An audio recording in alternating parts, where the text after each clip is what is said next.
बच्चों यहाँ पे देखो ध्यान दो, कुछ चीजें हैं जैसे कि पहला, अगर आप इस फिगर को ध्यान से देखोगे तो फिगर कुछ इस टाइप से दिया है।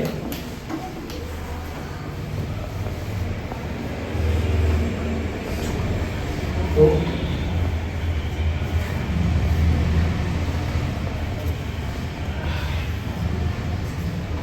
सबसे पहले ये अपने आप में क्वाड्रिलेटरल है। सर क्वाड्रिलेटरल कैसे? सबसे पहले हम बात करेंगे आउटर साइड की। तो A B C and D, ABCD हो गया। चार साइड है यानी कि क्या है? क्वाड्रिलेटरल। अब इसमें देखो डायगोनल्स है। डायगोनल मतलब बच्चों ऐसे लाइन सेगमेंट फिगर के अंदर जो अपोजिट वर्टाइस को जोड़ता है। अगर आप ध्यान से देखेंगे तो ए बी से जुड़ा हुआ है, A directly joined with the D, but A is not directly joined with the C unless you will not know the diagonal. Figure के हिसाब से अगर देखा जाए तो ए और सी जुड़े हैं एक लाइन सेगमेंट का नाम क्या है? एसी। क्लियर हो रहा है ना? अब AC यहाँ पे है, अब यहाँ पे हम इस पॉइंट को मान लेते हैं E, इसको क्या मान लेते हैं अपन? F, क्योंकि as per the question it is given कि परपेंडिकुलर्स ड्रॉ है। अगर परपेंडिकुलर्स ड्रॉ है तो यानी कि यहाँ पे जो ये एंगल बने कितना बनेगा? 90, और यहाँ पे कितना बनेगा बच्चों एंगल? 90, क्योंकि वो परपेंडिकुलर्स है। तो समझ में आ रहा है आपको? पक्का? ठीक है। अब यहाँ पे हमको दिया है इनके डायमेंशंस, ठीक है, हमको दिया है जो दिया है एज पर दी फिगर हम तो देख रहे होंगे। और मैंने जो ये फिगर बनाया है, सी देखो बच्चों मैंने ये फिगर को कॉपी किया है बुक से, लेकिन vertices I have given it by my self, तो मुझको इसको यहाँ पे मेंशन भी करना पड़ेगा। तो मैंने मान लिया है लेट, है ना, तो कर दिया मैंने यहाँ पे लेट AC, कितना माना AC? 24, ये गिवन है in terms of metre. BE क्या हो गया? BE कितना दिया है वो? 13 इंच मीटर। और फिर क्या माना मैंने? DF कितना गिवन है ये? 8 इंच मीटर। जो डाउट यहां तक आ रहा है दिमाग में भी? ओके, तो क्योंकि ये मैंने माना है इसीलिए हमने यहाँ पे क्या लिखा है? लेट। अब किसी भी क्वाड्रिलेटरल को, जो हमारा ये यहाँ पे क्वाड्रिलेटरल दिख रहा है, किसी भी क्वाड्रिलेटरल जो डायगोनल जब उसको ड्रॉ करते हैं तो वो उस क्वाड्रिलेटरल को दो ट्रायंगल में स्प्लिट कर देता है। अगर आप ध्यान से देख रहे होंगे, एक ट्रायंगल ऊपर वाला दिख रहा है, एक ट्रायंगल नीचे वाला। तो यहां पे हो गए दो triangle as per the figure. एक हो गया हमारा ABC, एक हो गया हमारा ADC। तो हमारे बन गए दो ट्रायंगल। कोई डाउट किसी को? हमको यहाँ पे इस कोऑर्डिनेटर का एरिया फाइंड करना है, बट ये एक ऐसा कोऑर्डिनेटर जिसकी हमारे पास प्रॉपर्ली डायमेंशन मेंशन नहीं है। ये ना ही रेक्टेंगल है ना ही स्क्वायर है, so we don't have the perfect figure and we don't have the perfect formula to find the area. तो इस केस में हम यहाँ पे ट्रायंगल की हेल्प से यूज कर रहे हैं। जब हमने यहाँ पे इसको ट्रायंगल में स्प्लिट किया तो हमारे बन गए यहाँ पे दो ट्रायंगल, ट्रायंगल 1 एंड ट्रायंगल 2। और ट्रायंगल के लिए एरिया ऑफ ट्रायंगल जब आप बात करते हो, किसकी बात करते हो? एरिया ऑफ ट्रायंगल, तो वो होता है half into base into height. तो अब हमको यहाँ पे बेस और हाइट भी मानना पड़ेगा। तो हम क्या करेंगे, यहाँ पे दोनों ट्रायंगल का एरिया निकालेंगे सेपरेट। कैसे? देखो यहाँ पे implies that area of the quadrilateral, short पे लेकर आऊं लेकिन तुम लोग शॉर्ट ना लिखना, area of quadrilateral equals to area of triangle 1 plus area of triangle 2। now area of triangle 1 मैंने क्या माना? Triangle ABC। क्या माना मैंने? Triangle ABC plus area of triangle 2 मैंने क्या माना? Triangle ADC। दोनों का फॉर्मूला क्या होता है? 1/2 बेस इनटू हाइट। यहाँ पे भी क्या आएगा? 1/2 बेस इनटू हाइट। ठीक है, इनमें कॉमन क्या दिख रहा है? हाइट नहीं, बेस। गलत जवाब, 1/2 कॉमन है। सर ऐसा क्यों? क्योंकि बच्चों अभी हमको यहाँ पे बेस और हाइट को दूसरी चीज माननी पड़ेगी, मानी अभी हमने नहीं है। तो हमने दोनों कॉमन का निकाल दिया 1/2। या फिर ऑन द सेकेंड ऑप्शन आप यहाँ पे क्या कर सकते हैं? क्यों ना हम इनकी यहाँ पे वैल्यू पुट कर दें।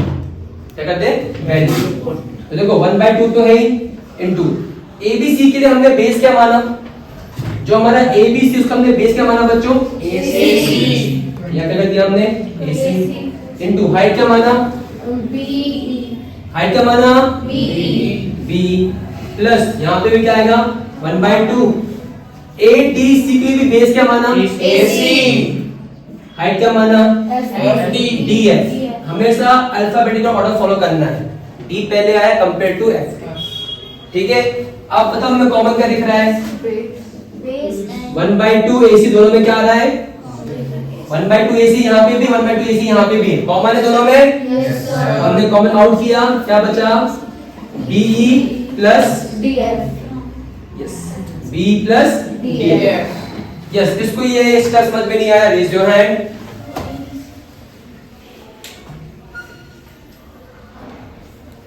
पक्का समझ में आया आपको स्टेप? Are you sure?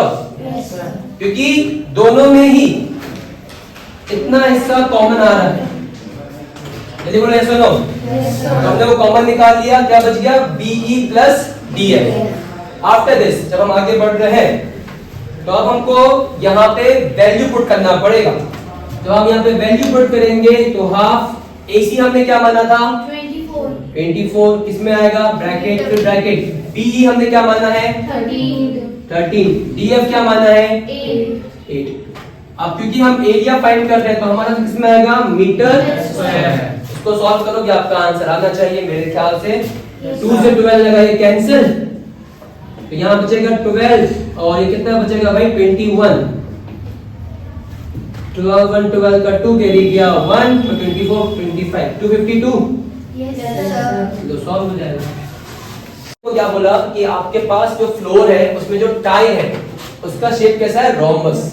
अब रोम्बस क्या होता है सुनना ध्यान से, जब आप स्क्वायर की बात करते हो तो चारों साइड आपस में क्या होती है? इक्वल होती है। लेकिन रोम्बस जिसका नाम चल रहा है स्क्वायर का ही तिरछा भाई है।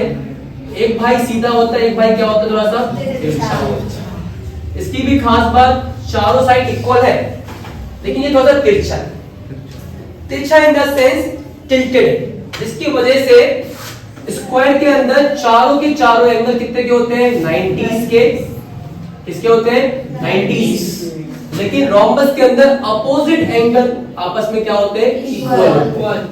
लेकिन सारे एंगल 90 से ज्यादा और 90 से कम हो सकते हैं। तो ये मुझे डिफरेंस आता है। ठीक है, तो अब हमारे पास जो टाई है यहाँ पे उसका शेप कैसा है बच्चों? रोम्बस की तरह शेप है। तो मान लो कि ये यहाँ पे एक टाई में बना देता हूँ, इस टाइप का एक टाई है। अब ऐसे करके हमारे पास टोटल 3000 टाइल्स है। How many tiles? 3000 multiply by 3000। ठीक है, अगर हमने एक का फाइंड कर लिया तो सबका फाइंड कर लेंगे। अगर आप लोगों ने कभी घर में टाइल लगते हुए देखा होगा, तो एक पेटी आती है उसमें सब एक से साइज के आते हैं, 4 से 6 टाइल्स आते हैं उसमें, और ऐसे करके आपको मंगाना पड़ता है। यस, ऐसे कुछ यहाँ पे समझ लो।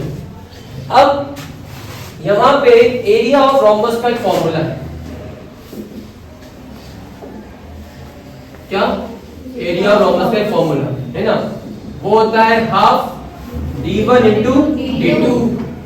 अब d1 d2 यहाँ पे क्या है बच्चों? ये डायगोनल्स कहलाते हैं। क्या कहलाते हैं ये?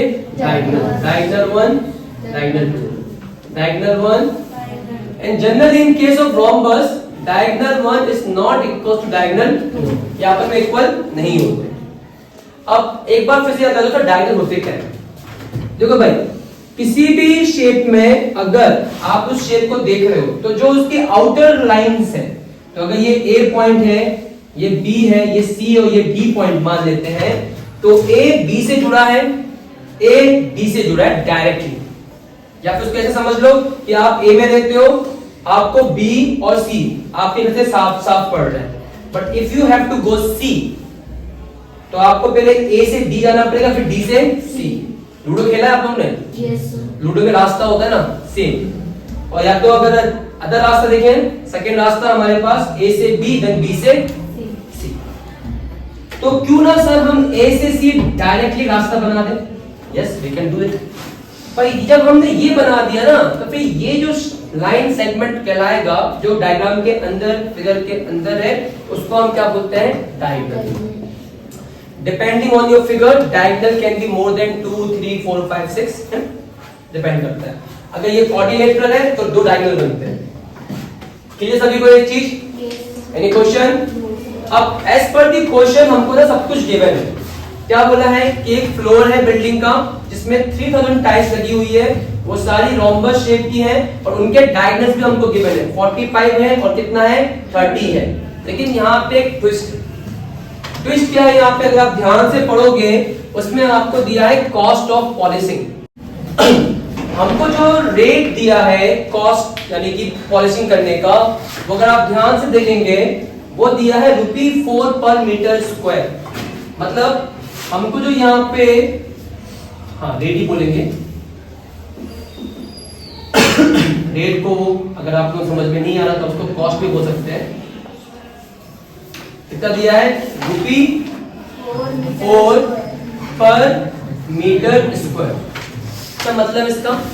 मतलब 1 मीटर स्क्वायर जब वो एरिया कवर करेगा तो उसका वो ₹4 लेगा। तो ऐसे करके आपको जितना भी एरिया होगा उसमें आपका पैसा लग जाएगा। किस हिसाब से आपका क्वेश्चन बनता है?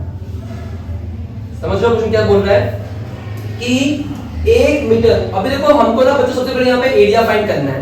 क्या फाइंड करना है आपको? यहाँ पे एरिया फाइंड करके कुछ तो आंसर आएगा। लेकिन हमारा जो डायगोनल 1 डायगोनल 2 दिया है, किसमें दिया है वो? किसमें दिया है वो? देख के भी नहीं बता पा रहे लोग, बताओ। और हमको जो ये रेट दिया है, जो कॉस्ट किसमें दिया है वो मीटर स्क्वायर में। तो जब भी इस टाइप से ना वैल्यूज स्पेशली यूनिट्स डिफरेंस होता है तो जिस हिसाब से आपका रेट या कॉस्ट दिया है उसके हिसाब से आपको यहाँ कन्वर्ट करना पड़ेगा। So if I think we all know in 1 meter we have how many centimeter? 100. So basically if I divide 45 by 100 I'll get 0.45 as meter. सही बात है? Yes sir. हमने यहाँ क्या कर दिया? Conversion. 30 by divide by 100 0.30 meter. Now we have both the diagonals. We can find the area of the rhombus. So area equals to half d1 into d2। Half d1 कितना आएगा हमारा? 0.45। d2 कितना आएगा हमारा? 0.30। Now we need to solve this. Decimal नीचे क्या जाएगा? 100। Decimal नीचे क्या जाएगा? 100। तो 0 कैंसिल।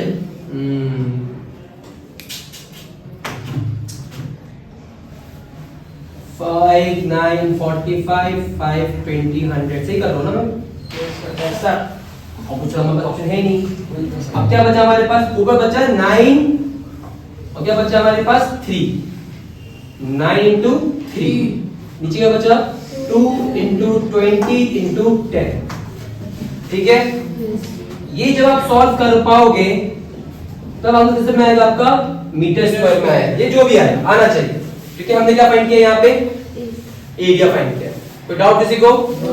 लेकिन हमारा जो इस क्वेश्चन में जो हमारा मेन ऑब्जेक्टिव है ना बच्चों, वो एरिया फाइंड करना नहीं है, वो है कॉस्ट फाइंड करना। क्या फाइंड करना? कॉस्ट। वो भी कॉस्ट किसका? 3000 टाइल्स का।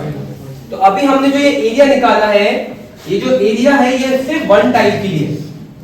किसका? ये एरिया ऑफ 1 टाइल। ऐसे हमारे पास कितने टाइल है?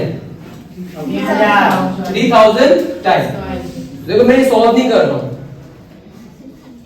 सो एरिया ऑफ 3000 टाइल्स, तो क्या होगा? Area of 1 tile multiply by 3000। तो ये जो भी वैल्यू आएगी उसके ऊपर वाली वैल्यू मैं यहाँ पे ले रहा हूँ। ठीक है?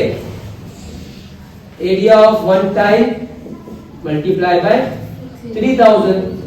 तो 9 into 3 27। अभी नहीं करना। 2 into 20 into 10 मल्टीप्लाई बाय।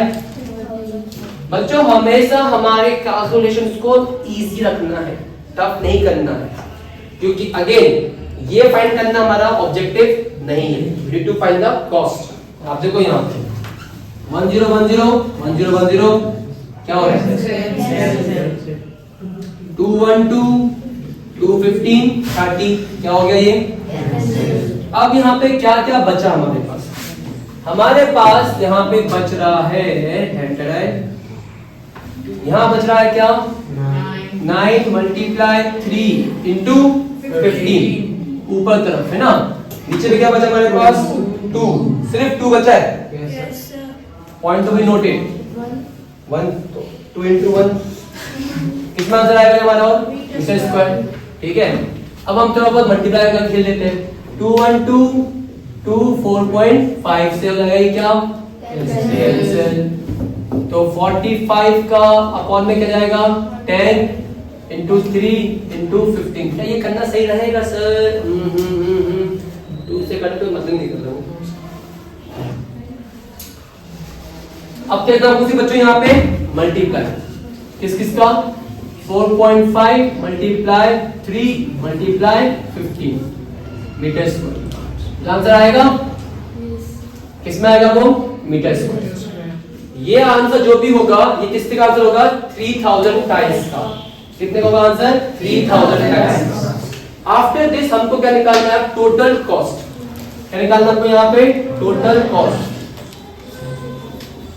क्योंकि हमने अभी तक ये फाइंड कर लिया है कि हमारा टोटल एरिया कितना है, तो टोटल कॉस्ट फाइंड करने के लिए total area multiply by rate. Total area multiply by rate. Rate हमारे पास सामने है। अब ये जो भी एरिया है अभी तो पता नहीं है, तो अभी वापस से मैं ऊपर जाऊंगा 4.5 into 3 into 15 मल्टीप्लाई ये किसमें था मेरा answer metre square multiply rate कितना है मेरे पास ₹4 अपॉन में क्या आएगा मीटर स्क्वायर कैंसिल। क्योंकि हम कॉस्ट फाइंड कर रहे हैं वो किसमें आएगा रुपीस में आएगा। तो रुपी 4.5 मल्टीप्लाई 3 मल्टीप्लाई 15 मल्टीप्लाई तो मल्टीप्लाई कौन करेगा करते क्यों नहीं जल्दी से जाओ सुनो चलते पढ़ते को।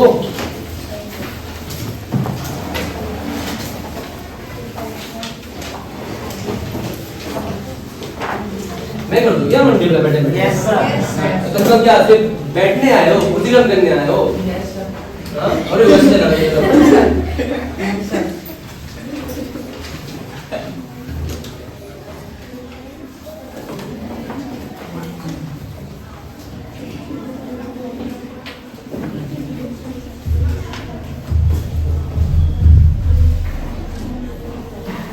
कितना आ रहा है 110? Yes, sir. ये तो आ गया आंसर वही है। Yes, sir.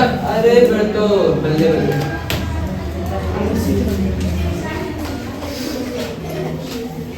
समझे कुछ? हाँ विनीमा क्या समझ में नहीं आया? यस किसी को डाउट यहाँ पे इस पॉइंट पे? Are you sure?